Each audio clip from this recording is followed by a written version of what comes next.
Ako si Kenny. Hapit na magduha ka tuig nagtrabaho diri sa dinagat. Walay uyab, walay anak, ug walay kwarta. Pero dako kaayong pangandoy para sa iyang pamilya. Taod-taod na ko nakamata. Pero dugay pa ko ni bakod kay naghuna-huna ko.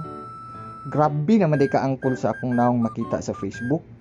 Nagunaw na ko unsaon man ni nako na mapugna bisag mapugngan lag gamay pero grabe na magika-angkol sa akong naong. Nagproblema po ko angay pa ba ni nako ipadayon ni akong jogging na. Ara na ba na akong niwanga? Sa mutag kaniwang ani, mura na tagkalansay ani sunod adlaw.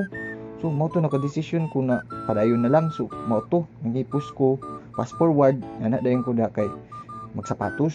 So akong giunang taod ang medyas, sapatos, ikot ang liston sa pika sa pagtiil. So mauna taod-taod dayon ana nakuha ko pahumot kay basi masugatan ta ba na atong future na di ay. So naglusyon pug ko kay uga na kay atong panit murag siya uga nagtinagdan sa imuha. Ay shit mo ni akong pagawas diha sa banghouse, hayag-hayag naman di ay.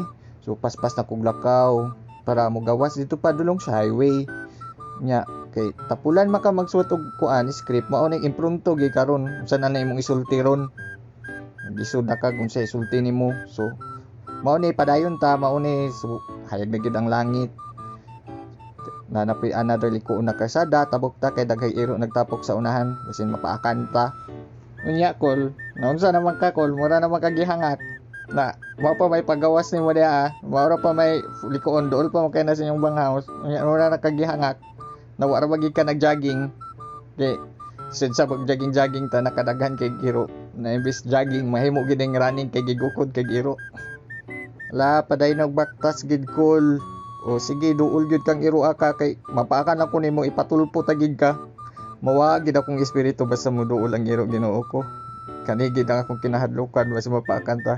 So mao to baktas pa din tagbaktas kay ang iro nahadlok sa ato.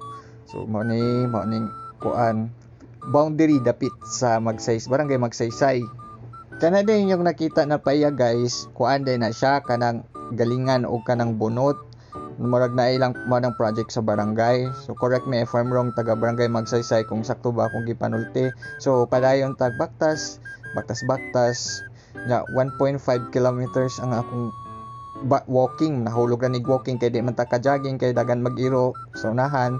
So balik na lang ta ato nang gipasubran ang 1.5 kay kuan gamay ra kaayo na kuan. So nibalik na pud ko kay nalipat ang iro. So diretso na pud ta ato tag unahan. Ang 1.5 kilometers mubo ra man kay na sa ako di pa man ko panington ana.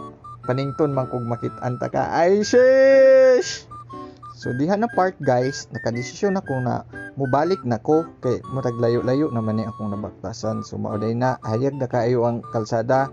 So mao na yang view. So barangay Wadas na diay ni siya guys. Nilabay na diay ta sa boundary sa barangay Magsaysay ug sa Wadas. So barangay Wadas na di siya guys. Nagpadayon day kog baktas dia guys pabalik sa among banghouse. Nya akong gi-check akong bulsa ug nakadala ba ko og kwarta. So mao na akong gi-check. Nya nadaan ako akong coin course ug pila pud na sulod. Ginoo ko kaluoy man day na. So wala na lang ko ni palit og pan guys. So paspas na lang kog lakaw padulong sa banghouse kay murag minus gid kayong panuglanan. So mao na sa paspas baktas. Fast forward guys, happy today ko moabot sa among banghouse ug salamat di sa 15 new followers na ako gahapon. Bisag ginagmay basta kanunay maong padayon lang gahapon tagtanaw sa akong mini vlog bisag way klaro ug daghan kayong salamat. Bye bye.